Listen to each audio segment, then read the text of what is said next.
오늘은 누가복음 1장 39절 56절 말씀을 통해서 성탄을 준비하고 계십니까? 라는 제목으로 성탄을 맞이하는 마음을 어떻게 가져야 될지를 묵상하는 성탄 전 예배를 좀 드리도록 하겠습니다.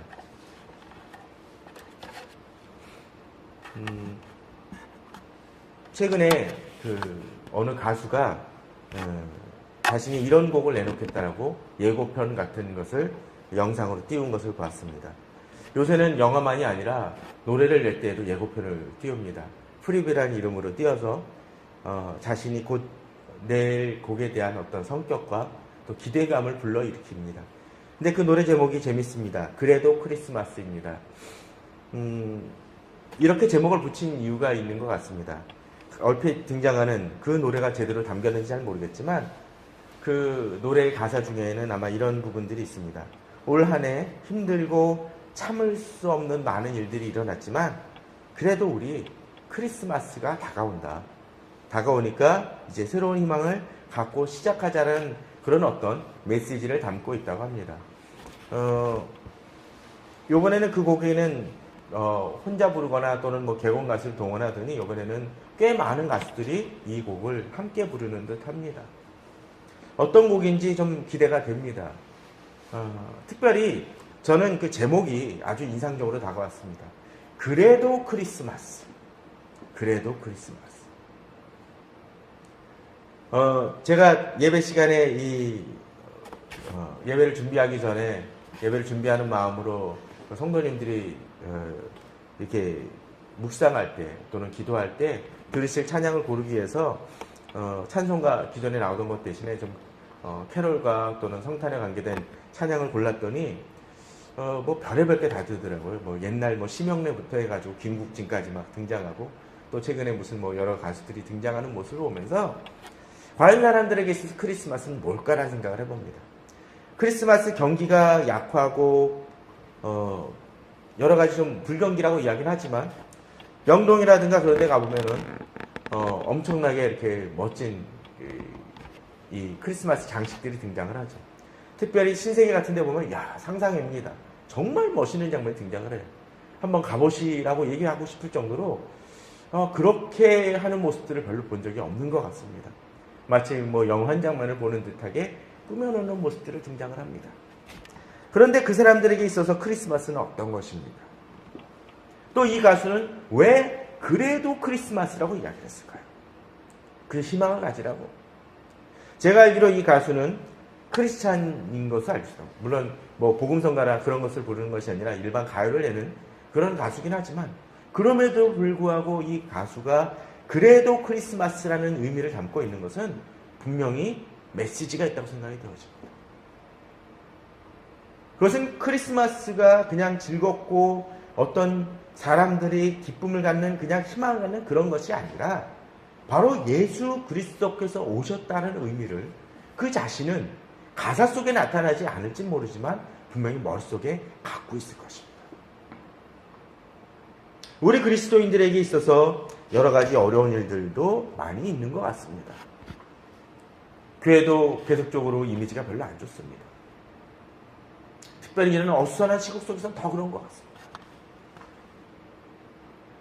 또 우리 개개인의 입장 속에서도 지금 이 나라나 또는 주변 경기라든가 그런 것들이 좋은 일이 하나도 없는 것 같습니다. 시민이 정말 힘든 사람들이 먹는 라면 값이 오르고 있고 거기에 넣어야 될 계란 값이 오릅니다. AI 때문에. 또 어떻습니까? 사람들이 힘들면 교회 안 다니는 사람들은 치맥을 달래고 그러는데 역시 그 조리독감 때문에 치킨 값이 오르는 모습이 등장을 합니다. 또 집값이 흔들립니다. 지난주에는 미국 연방 그 은행 준비 그쪽에서 뭐합니까? 금리를 올렸습니다. 우리나라에도 다르게 있을 거예요. 이런 상황 속에서 나라는 안정이 안 되고 더 꼬이기만 합니다. 이런 상황 속에서 우리는 어떤 모습으로 살아가야 될까요? 마치 이 노래 제목처럼 그래도 크리스마스이기 때문에 우리는 살아갈 수 있습니다. 여러 교회마다 크리스마스 때 여러 가지 발표회도 하고 여러 가지 성가 발표도 할지 모르지만 또 크리스마스 추리를 여러 가지 멋있게 장식했을지 모르지만 우리는 다시 한번 질문을 해봐야 됩니다. 왜 우리에게 그래도 크리스마스일 수 있을지. 어쩜 우리는 크리스마스가 무엇인지 잊어버리고 그래도 크리스마스잖아. 그래도 크리스마스니까 맛있게 먹고 맛있게 놀아야 돼. 멋있게 놀아야지 하고 하는 것은 아니지. 한번 생각해 볼 필요가 있습니다. 그런 측면에서 성탄, 다음 주에 성탄 주일도 중요하지만 이렇게 성탄을 한 주 앞당겨 놓고 성탄의 의미가 무엇인지 생각해보고 진정으로 그 성탄이 우리 그리스도인에게 어떤 의미를 지니고 있는지를 생각해보는 삶을 시간을 갖는 것은 중요한 의미가 있다고 생각이 되어집니다. 특별히 오늘 엘리사벳과 마리아의 모습을 통해서 이것을 생각해보기 바랍니다. 오늘 누가복음 1장 39절 56절에서는 바로 그러한 본문이 등장을 합니다. 자, 오늘 본문을 보게 되면 엘리사벳이 마리아가 이때 마리아가 일어나 빨리 산골로 가서 유대 한 동네에 이르러 사가랴의 집에 들어가 엘리사벳에게 문안하니 라고 되어 있습니다. 무엇을 얘기를 하는 걸까요? 마리아가 일어났다고 합니다. 천사를 만났어요. 그죠? 천사를 만나고 산골로 갔는데 그 산골이 어디 있습니까? 사가랴의 집에 가서 엘리사벳을 만나기 위한 것입니다. 천사가 마리아에게 네가 잉태할 것이라고 이야기를 했고 또 그 이전에 엘리사벳의 잉태한 이야기를 가지고 이야기를 했기 때문에 그 증거를 바라보러 가는 것입니다. 자, 그런데 우리는 여기서 한 가지 좀 중요한 것을 하나 봤으면 합니다.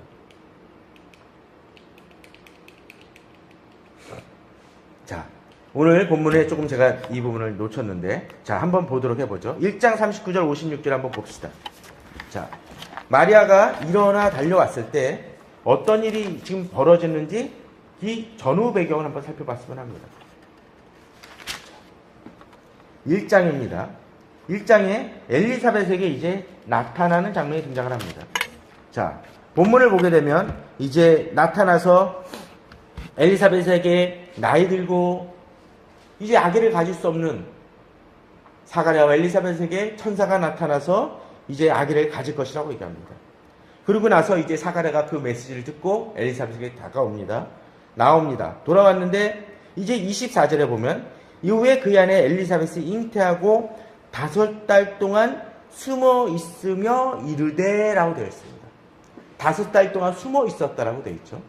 그리고 자, 이제 26절에 보면 또 하나의 사건이 벌어집니다. 6째 달에 천사 가브리엘이 이번엔 어디를 갑니까? 하나님의 보내심을 받아 갈릴리 나사렛이라는 동네에 가서 다윗의 자손 요셉이라는 사람과 약혼한 처녀에게 이르니 그 처녀의 이름은 마리아라고 얘기했습니다. 아직 아기를 갖지 않은 처녀인 마리아에게 나타나서 이제 아기를 가질 것이라고 이야기하는 장면이 등장을 합니다. 자, 몇 개월이라고 얘기를 했죠? 6째 달입니다. 아기를 가진 지. 그죠? 그리고 이 메시지를 듣고서는 오늘 본문에 보게 되면 어떡합니까? 마리아가 일어나 빨리 산골로 가서 유대 한 동네에 이르러 사가랴의 집에 들어가 엘리사벳에게 문안하였다라고 되어 있습니다. 이것은 어떤 것을 이야기할 수 있겠습니까? 바로 마리아가 이제 자신이 들은 그 메시지의 증거의 한 부분을 누구한테 확인을 해요? 엘리사벳에게 확인하는 장면이 등장합니다. 자, 한번 생각을 해보죠.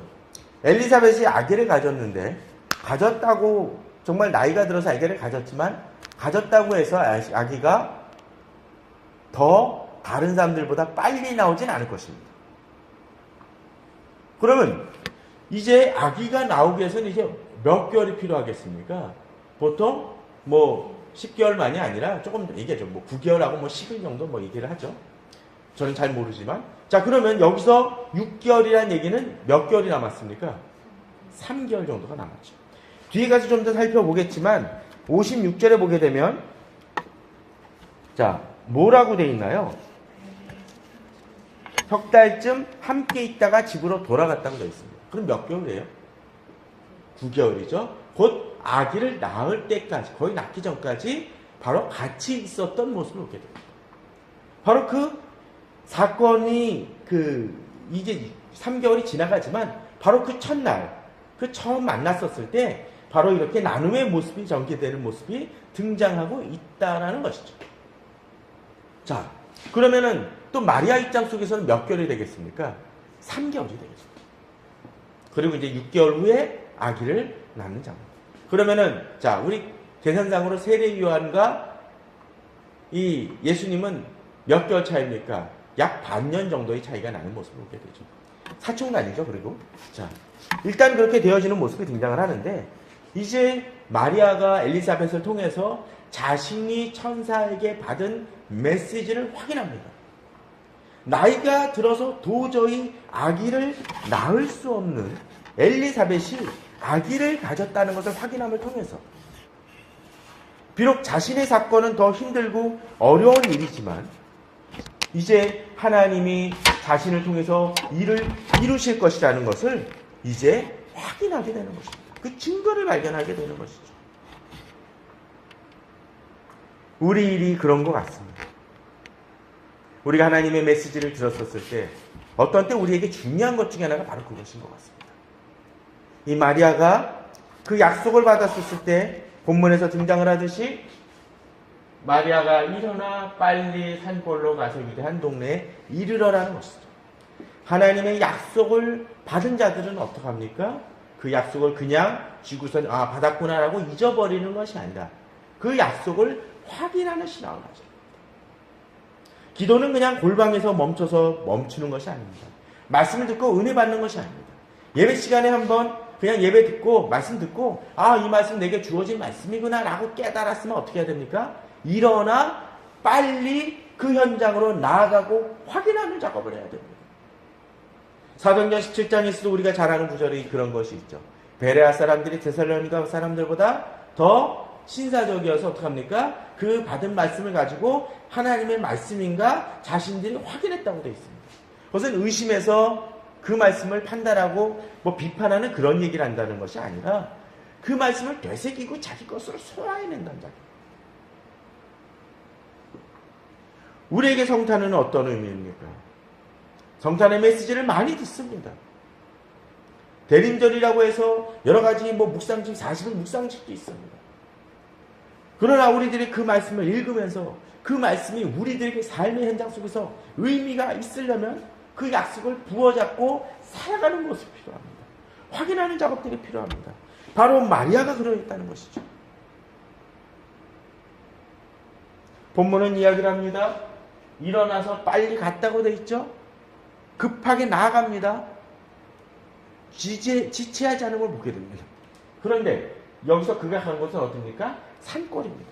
거친 곳입니다. 불편한 곳입니다. 그럼에도 불구하고 하나님의 약속을 부어잡은 사람들은 그 환경이나 그런 것들을 무시하고 넘어서서 나아가는 약속을 합니다. 저는 우리 성도님들이 이 성탄을 바라볼 때 그 약속이 그냥 머릿속에 머물지 않기를 바랍니다. 크리스마스 추리를 장식하는 것도 중요하지만 그 이전에 진정으로 성탄이 내게 어떤 의미인지를 그 약속을 부어잡고 기도하며 나아가야 됩니다. 자, 그런데 오늘 본문 속에서는 또 한 가지 독특한 특징이 등장을 합니다.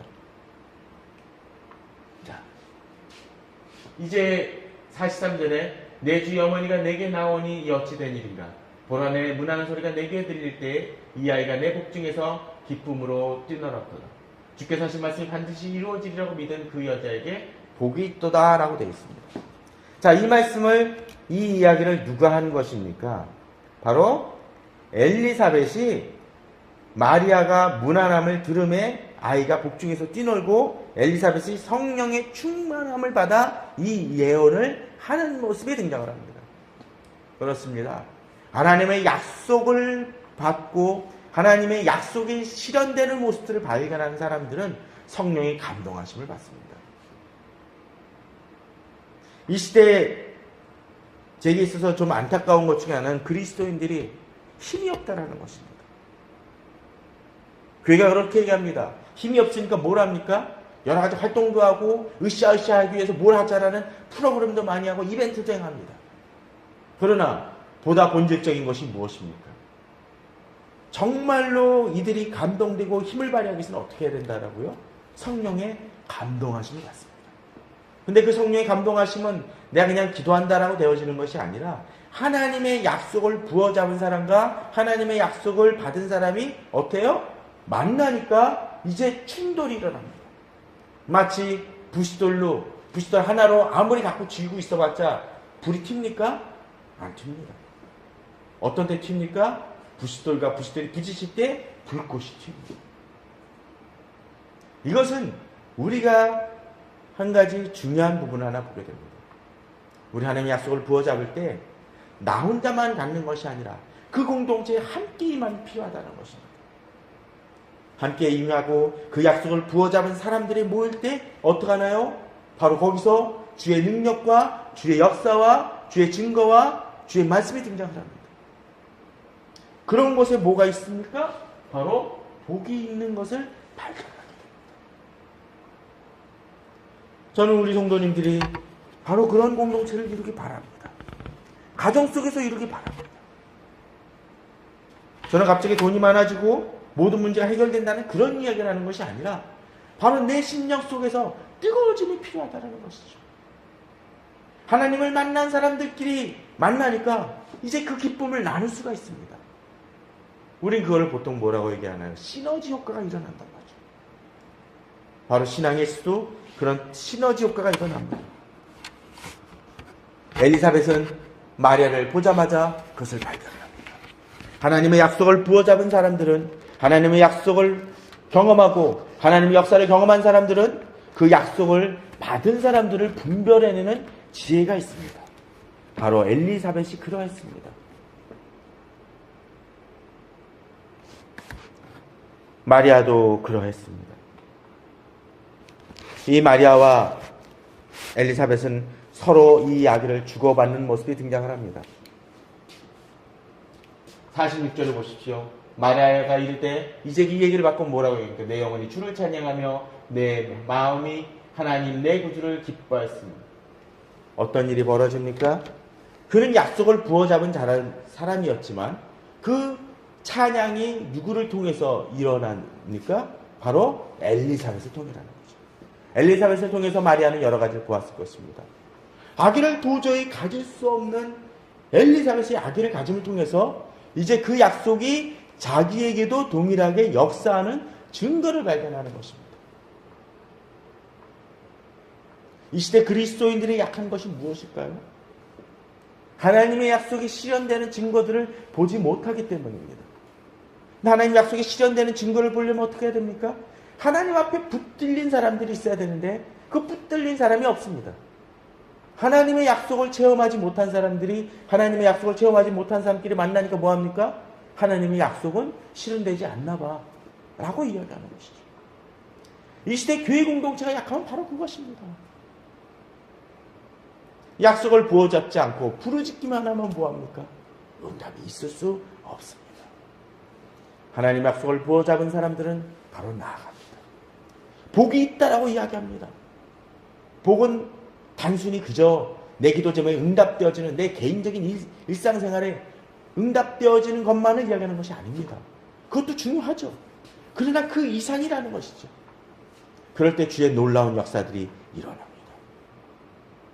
그런데 이런 하나님의 역사와 돌보심 속에서 우리가 한 가지 잊을 수 있는 것이 있습니다. 자, 분명히 마리아와 이 엘리사벳은 하나님의 약속의 실현됨을 목격했습니다. 또 증거도 보았습니다. 징표를 보았습니다. 그런데 아까 얘기했던 것처럼 우리가 계산했던 것처럼 한 가지 우리는 놓치는 부분들이 있을 수 있습니다. 뭘까요? 엘리사벳이 마리아를 만났을 때 몇 개월 됐다고요? 6개월째라고 되어 있었고요. 또 마리아가 얼마를 같이 있었다고요? 3개월입니다. 그게 무슨 얘기입니까? 복된 증거는 봤는데 아기는 때가 돼야 나온다는 것입니다.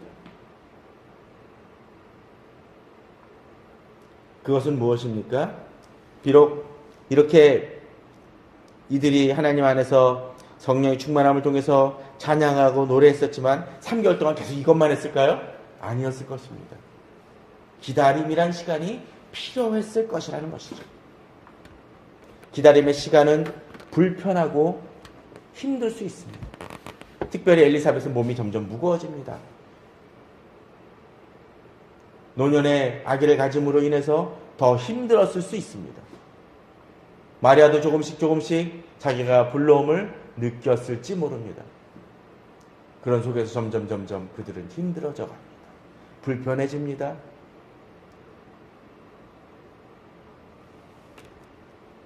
우리에게는 어떤 때 기다림의 시간이 필요합니다. 우리가 아무리 힘을 쓰고 아무리 그런다 할지라도 오늘에서 일주일이 뒤에야 성탄절이 다가옵니다. 일주일 뒤가 오는 것이지 지금 당장 올 수 없습니다. 어렸을 때 그런 경험 하시지 않습니까? 아이들이 부모님을 조릅니다. 엄마 또는 아빠 성탄 선물 주세요. 물론 이제 산타클로스를 이제 그 환상을 깬 애들이 보통 그렇게 하죠. 뭐라고 얘기를 하나요? 빨리 주세요. 엄마 아빠가 그때쯤 사주겠다고 약속을 하지만 그것이 지금 당장 갖기를 원합니다. 기다리질 못해요. 그러나 성탄주일은 그때가 돼야 오는 것처럼 아기가 9개월이 넘어야 아기가 출산이 되어지는 것처럼 우리에겐 기다림의 시간이 필요할 때가 있습니다. 그 기다림의 시간은 불편하고 불안할 수 있습니다. 전 최근에 그 기다림의 많은 힘듦을 경험하는 많은 사람들이 있는 것 같습니다. 우리 주변에. 얼마 전에 수능 점수가 나오지 않았습니까? 이 아이들에게 있어서는 고3 아이들에게는 정말 힘들었을 거예요. 그 점수가 어떻게 나올지 몰라 불안했을 것입니다. 그런데 그런 생각을 해봅니다. 처음에 점수를 받았었을 때 요번에 몇몇 시험이 어려웠다고 해서 점수가 팍 떨어진 경험을 했을 것입니다. 작년에 혹시 재수한 아이들은 작년 점수보다 더 떨어지는 경험을 했을지 모릅니다. 그런데 나중에 전체 평균이 떨어졌다는 것 때문에 오히려 기뻐했을지도 모르는 거죠. 자신의 상황이 어떻게 흘러가는지 모르는 상황 속에서 기다림은 불편합니다. 지금도 또 기다리는 사람들이 있죠. 저 멀리 떨어지지 않는 헌법재판소에서 어떤 결과가 나올지 고민하는 사람들이 있습니다.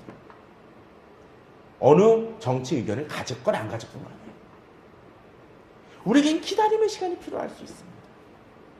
그런데 문제는 그 기다리는 과정 속에서 어떤 일이 일어날 거는 알지만 그것을 기다리는 것은 힘듭니다. 더더군다나 그것이 어떤 방법으로 어떤 결과를 낳을지 모르기 때문에. 자, 그런데 이렇게 기다리면서 엘리사벳이 힘을 얻을 수 있었던 이유가 하나 있을 것입니다. 누가 있었기 때문에? 마리아가 있었기 때문에. 힘들고 어려운 과정 속에서 엘리사벳은 마리아를 통해서 힘을 얻었을 것입니다. 어쩌면 마리아가 여러 가지로 도와줬을지도 모르겠죠. 저는 공동체에서 우리가 기다릴 때 바로 그러한 마음으로 기다리기를 바랍니다.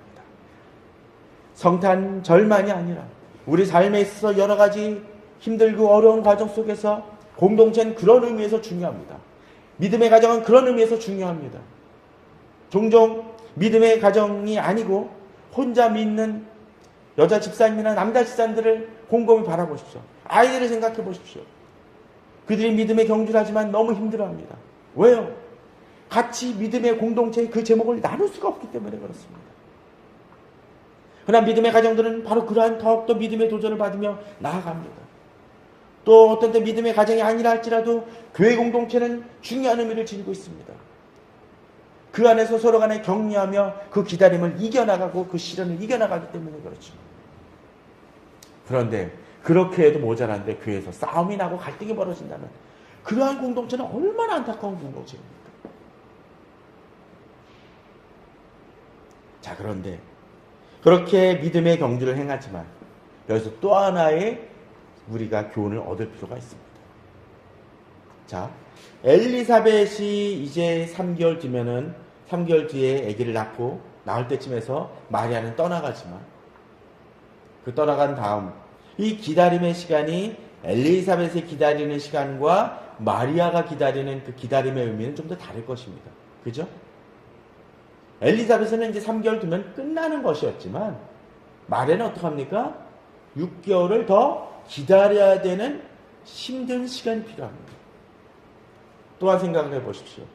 엘리사벳은 어떻습니까? 비록 어떤 면에서 노년의 아기를 가져서 그런지 창피해서 숨어 있었고 어쩌면 또 그것이 어쩌면 주님의 약속이 어떻게 이루어지는지 고대하기 위해서 더 침잠의 시간을 그가 가졌는지는 모르지만 또 그리고 아기를 낳은 다음에 진정으로 축복의 모습이 번개되는 모습이 이 뒤에 이어지는 본문 속에서 등장을 합니다. 주변 사람들이 기뻐했다고 얘기했습니다. 또 이름 짓는 문제로 인해서 더욱더 놀라운 일들이 벌어집니다. 그런데 마리아는 그랬을까요? 어땠을까요? 자, 마리아가 아기를 가진 것은 어떻습니까? 그저 정원한 때였습니다. 약혼한 때였어요. 그리고 이제 요셉과 움직일 때 이미 출산할 때가 돼버리고 맙니다. 그 얘기는 무슨 얘기입니까? 뒤에서도 나중에 나오는 부분이 등장을 하지만 아마도 예수님을 배웠다라는 것은 마리아에게 있어 어떤 것이었을까요? 아마도 스캔들이었을 것입니다. 저 여자 요셉하고 정혼만 했는데 아기를 가졌어? 라는 뒷담화가 나올 수도 있겠죠. 어쩌면 또 다른 얘기가 나왔을지도 모릅니다. 요셉이 어땠나요? 정혼하는데 마리아가 아기를 가진 걸 알고 어떻게 하려고 그랬습니까? 파혼하려고 그랬죠. 그 얘기는 뭡니까? 이미 어쩌면 정혼한 사람이 알 정도면 뭔가 이미 주변 사람들에게도 소문이 났었을 것이라는 거예요. 딴 남자가 바람핀 거 아니야? 라는 소문이 났을 수 있습니다. 그것으로 그치겠습니까? 아마도 평생에 그 얘기는 계속 돌았을지 모릅니다. 예수님의 동생들이 나중에 야고보가 되고 또 유다가 돼서 성경을 쓰기도 하지만 그 이전에 어떤 일이 벌어졌을까요? 아마 동생들도 저 형은 이상한 사람이야 라고 얘기했을지 모를 것입니다. 마음에 고통이 있었을 거예요. 분명 하나님께서 역사하시고 축복의 아이라는 것은 알고 있지만 그럼에도 불구하고 마리아에게는 인내의 시간이 필요했습니다. 또 다른 기다림이라는 것이죠.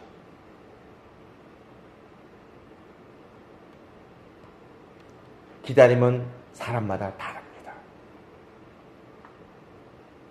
그러게 어떤 때 우리들은 그 기다림으로 인해서 상처받고 힘들어하는 경우도 있지만 진정으로 기다림은 사람에 따라 다름을 통해서 우리는 경험합니다. 물론 옆에 있는 믿음의 동지를 통해서 위로받긴 하지만 다르다는 것을 인지하고 나만의 기다림의 시간을 가질 필요가 있다는 것이죠. 그러나 그 기다림은 그냥 기다림으로 그치지 않습니다. 다시 말하지만 이것은 복입니다. 오늘 본문 속에서 그것이 등장을 합니다. 어떠했습니까?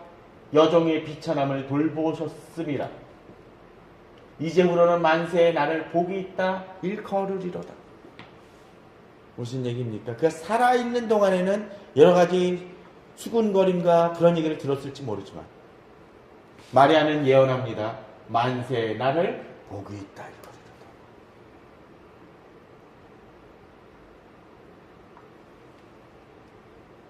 하나님의 약속은 우리들에게 복이 됩니다. 나만을 복이 받는 것이 아니라 주변도 복을 받게 하지만 내게 일차적으로 복이 있습니다. 자, 그런데 또 하나 생각해 보십시오. 이 복은 어떤 복입니까? 그의 팔로 힘을 보이사 마음이 생각이 교만한 자를 흩으셨고 권세 있는 자들을 그에서 내리치셨으며 비천한 자를 높이셨고 줄이는 자를 좋은 것을 배불리셨으며 부자는 빈손으로 보내셨다. 이런 일을 행하는 사람이 누굽니까? 왕입니다. 이 왕이시라는 것은 곧 왕이 오신다는 것은 어떤 것을 의미합니까? 하나님의 나라가 이 땅에 임하였다는 것을 얘기합니다. 그렇습니다. 성탄절은 바로 그것을 의미합니다. 그냥 아기 예수가 오셔서 아마도 뉴스 앵커는 이야기할 것입니까? 9시 뉴스든 8시 뉴스든 성탄절은 이야기할 것입니다. 오늘은 아기 예수가 오셔서 이 땅에 뭐합니까? 사랑과 평화를 전하러 오신 날입니다. 라는 정도는 멘트는 해요. 믿거나 말거나 그들이. 그러나 그들은 사실은 진정 중요한 포인트를 놓칩니다. 예수 그리스도는 그저 그냥 사랑과 평화가 아니라 하나님의 나라가 이 땅에 임한 것을 선포하시기 오신 것이고, 또 이 성탄절을 믿고 믿음으로 나아가는 우리는 이제 그 예수께서 다시 오셔서 그 날을 완성시키실 것을 믿고 나아가는 것입니다. 최근에 전도서 퀴트를 한번 생각해 보십시오. 오늘 본문을 보니까 그런 얘기도 등장을 합니다. 왕이 주변 사람들 지혜자의 이야기를 듣지 않는다고 되어 있고, 또 지혜자가 있어도 그 지혜자가 이룬 일들을 사람들이 제대로 파악하지 못하고 깨닫지 못한다는 표현이 등장을 합니다. 그런 것 같습니다. 이 시대에 한 사람으로 인해서 나라가 어지러운 경험도 합니다. 또 우리가 아무리 노력해도 바꿀 수 없는 모습들을 봅니다. 또 어떤 때는 우리가 바꾸긴 하지만 또 그 바꾼 것 자체가 또다시 무너지는 모습도 경험을 합니다. 그것이 우리들의 삶입니다. 그렇다고 해서 그런 바꾸는 노력들과 변혁과 그런 일들을 포기하라는 것이 아니라, 인간이 불완전하기 때문에 그러한 어쩔 수 없으면 계속적으로 반복될 수 없다라는 것을 우리가 인지해야 된다는 것입니다. 그러나 그것을 완성시킬 수 있는 분이 계십니다. 누구? 바로 예수 그리스도이십니다. 그러기에 우리는 예수 그리스도를 믿기에 이 세상의 여러 가지 불합리한 일과 여러 가지 어려운 일들 속에서 그것이 끝이 아님을 알기에 우리는 믿음을 포기하지 아니하고 희망을 포기하지 아니하고 믿음으로 나아가는 것입니다. 저는 우리 성도님들이 그러한 믿음으로 이 성탄절을 바라보며 기도하며 주께서 이 땅을 다스리고 계십니다.